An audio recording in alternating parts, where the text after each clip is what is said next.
Right, everyone. Welcome. Today is our first lesson on snickerdoodles. We're still on quick breads, and we discussed that the chocolate chip cookie was the most popular cookie in America, and then the second most popular was the snickerdoodle. So the first and foremost, we have to have all of our mise en place ready. We talked about the usage of the stand mixer, and we would use the paddle for this. Alternately, I will also have a demonstration where you can do this by hand. It does not have to be done with a mixer because a lot of people don't have a mixer. With our ingredients, everything's laid out and ready to go, so I shouldn't have to go anywhere to retrieve anything.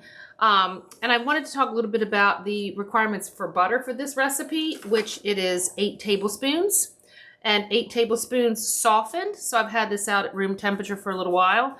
And this is 1 stick of butter, which is also 4 ounces. So 8 tablespoons is 4 ounces, and 4 of these sticks make 1 pound of butter. So I'm going to cream together my fats, which would be my butter, and put that to the side. We always like to keep things nice and clean when we're working in the kitchen.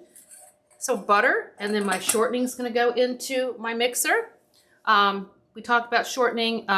It is very sticky. It's difficult to clean up, and it can clog your drain. So you have to be very careful when working with your shortening. Okay, so we're going to go ahead. I want to pull the camera in a little bit better. So I've got my fats in there. And then also I'm going to go ahead and add in my 1.5 cups of sugar. So I'm creaming my fats and my sugars. All right. And this is a nice basic cookie.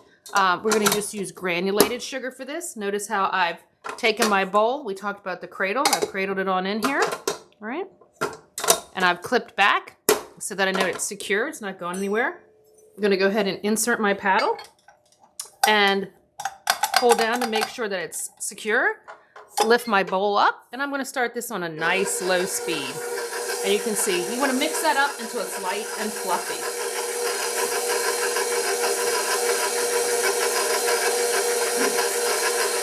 Now, when using the mixer, you'll note that you have to lower the bowl at times. Whoops, helps if Chef doesn't drop the spatula. And you go ahead and pull whatever product may be stuck on the paddle off, and we sweep the bowl, which means we take down the sides.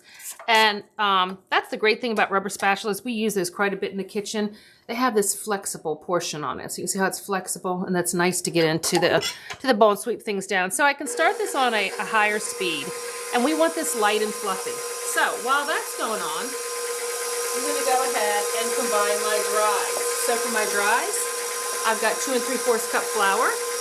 I've got my chemical leavener already ready to go. All right, and we're using baking soda today. Teaspoon of baking soda. I've got a 1/2 teaspoon of salt. And putting all my dries together. Notice my mise en place. I take everything, I stack that all up. Stack everything up and put that to the side, so I'm all ready for cleanup. So this is what good mise en place is going to look like. Everything stacked up and ready to go right into the dish room. So with my dries, I'm going to go ahead and combine those. And I want to sift those. So while I'm waiting for this to get light and fluffy, I'm going to go ahead and use my sheet pan. We talked about lining it with parchment paper. And I'm going to go ahead and sift my dries. And I want to get all the lumps out and make sure that it's nice and light and airy. That's one of the key things about a snickerdoodle, is they're supposed to be a light and airy cookie. Again, depending on whatever sifter you have at home, I just find these handheld ones to be a little bit better than those spring-loaded ones. Any particles at the bottom, you're just going to work your way through. And continue to sift. Again, it's going to take about 5 minutes for, at least about 5 minutes to get that nice light fluffy. I wanted to show you how that was working out with that. I'm going to go ahead and turn the mixer off. I'm going to lower the bowl. And again, I'm going to go ahead and get everything off that paddle. All right. Sweep down the sides of that bowl. And that's just to make sure that everything gets combined. And I'm just about there. You can see it's light and fluffy. And that's going to give us the texture that we want for these snickerdoodles. All right. Put that on for a few more minutes. Now, I'm going to finish off sifting my flour while that's happening. Pretty simple recipe. Doesn't require too many ingredients. I think most people, the only thing that they were lacking was the shortening. So the next cookie would be the chocolate chip. A little bit different cookie, but has some different sugars in that also. So I've got this all finished, light and fluffy, off to the side. And then once again, I'm gonna go ahead and turn my bowl off because I can see that's all incorporated. It looks beautiful. It's exactly what we want. Using that parchment paper, that's gonna be our best friend in the kitchen. It's gonna help us with cleanup. I'm gonna grab all 4 corners of that. If you don't have parchment, just do it in a separate bowl. Get a separate bowl. And then I can just go ahead and turn this over. And this half sheet pan is all ready for my cookies. So here's my dries. Now, in addition to creaming this together, you should have your eggs already ready. Your mise en place is ready with 2 eggs cracked. And you're gonna go ahead and just put those right into the mixing bowl. If you're doing it by hand, again, I'll have a demonstration of that. Lift the bowl up and we're gonna work those eggs in so they look beautiful. While those are mixing up, your recipe additionally called for 3 tablespoons of just granulated sugar and a tablespoon of cinnamon. And you're just gonna combine those together. And that's what we're gonna use to create our cinnamon sugar. And that's what we're gonna roll our cookies in. Now, when we're in lab, some people like a whole lot of cinnamon, some people like a little bit. So you can adjust the amount of cinnamon based on your personal preference, what you like. So that's what we're gonna roll the cookies in. Once again, you're gonna go ahead and turn down the bowl. You can see how things will stick to the paddle. We will use the mixers when we're in the lab. They're quicker, they're more efficient. And it's just something I want you to learn to train on with this. Again, at home, you might have some of those little handheld mixers. And again, as long as the butter is softened or at room temperature, you won't have any issues mixing this by hand. All right, so we've got this all combined. The eggs in there. So at this point, I've got my shortening. I've got my butter. I've got my sugar, which is 1½ cups of granulated sugar. And I've got 2 eggs. I'm gonna go ahead and see that that's combined, and I'm gonna lower the bowl, and I'm gonna add a little bit at a time of my flour mixture. Now, here's the point where you don't wanna over mix. You're basically just getting this together. You don't wanna whip this up really fast. You wanna go nice and slow, especially at the beginning, because the flour will start flying up at you, and you don't want that to happen. Some of the mixers come with a little chute that you can go ahead and put your dry ingredients in. It just depends on the mixer, all right? When you've done it a little bit longer, then you can start alternately just slowly adding in your dry. So right now I'm just slowly adding in my dry until it's fully incorporated. Again, taking this, I've got all my mise en place ready. So this will happen in the kitchen. I'll be ready to walk over to the dish room with all my stuff that needs to be cleaned, all ready to go. I've got my portion control ready also. All right, so that's something I'm gonna use. This is not an ice cream scoop, we call it a portion control. And you can see that the dough's starting to gather up. All right, from the sides, I can sweep down these sides once again with this rubber spatula. I can pull it off here, off the paddle, and just give it one last quick sweep, and you can see how I can get this off. Now, this is important when we're working in the lab because you'll be surprised, people that do not sweep the bowl properly, you can get at least 3 or 4 more cookies. Remember, we have a tight budget in the restaurant, so we don't want to waste any product. So when we sweep down the sides of the bowl, it provides extra ingredients, extra cookies for us. So this is the dough. It's all ready to go. You see it's fully incorporated. Now, I've been making a few snickerdoodles in my household. You notice how I pulled this off, release the bowl. I'm using that handle. Now I'm going to hold up the paddle with one hand and use my rubber spatula. I'm going to go ahead and sweep this paddle and remove all of the dough from this paddle. Now, when we're in lab, do not start eating the dough off here. It has raw eggs in it that has salmonella. And we learned about surf safe. So this, once again, is going to go in the stack of items that need to go into the dish room. I can go ahead and use this rubber spatula, and you can see I can sweep that bowl completely clean, okay? Nice and clean. Now, I'm adding something a little bit different to this because I've made snickerdoodles several times, and my family isn't really crazy about them, so we're going to have to eat them.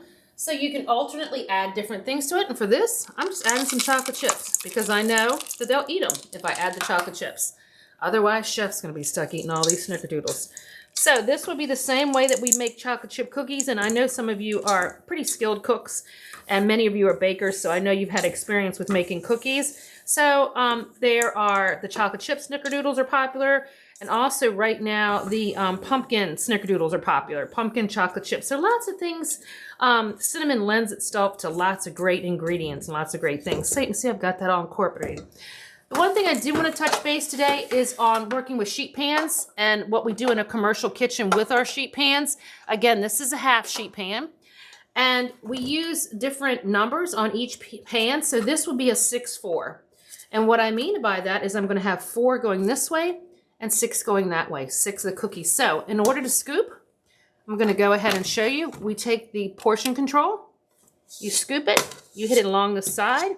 Notice how that's nice and flat, and this is how you get that consistency you're looking for. So I'm going to make sure that I don't put it too close to the edge, and this is where I'm portioning my cookies, where I said 4. 1, 2. Notice how it's nice and flat.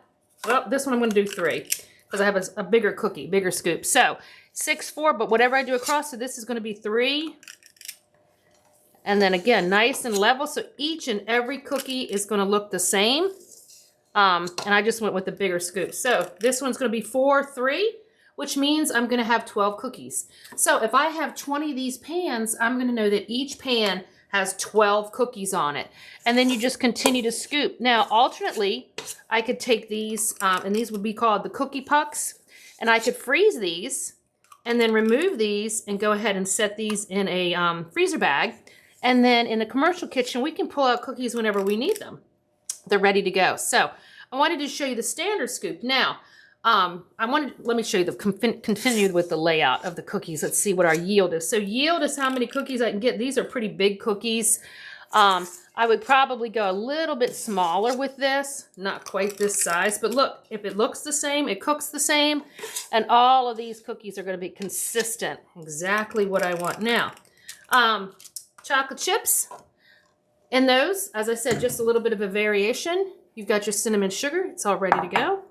All I'm going to do is take my cookie, I'm going to roll that cookie in that cinnamon sugar, and I'm going to place it on the sheet pan. Now, some people like a flatter snickerdoodle, some people like it more fluffy. If you want to flatten it, you're just going to gently press down, just like that, and then you're going to go ahead and bake it like that. Some people like it real full and thick.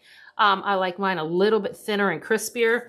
Again, rolling in that cinnamon sugar. If you don't like too much cinnamon, you can notice these are darker. Some people have it lighter.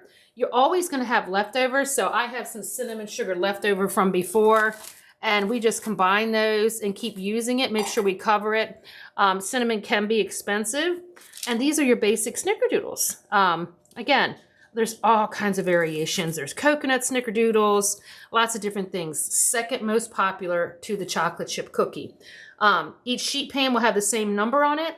In our kitchen, typically, you all should be able to produce about 700 or 800 cookies within 45 minutes.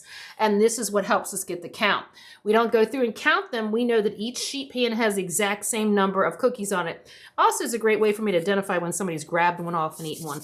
So, any questions? I'm happy to answer them for you. And these are our basic snickerdoodles. Again, I just changed them up a little bit by adding chocolate chips so that someone in my household would eat them. All right.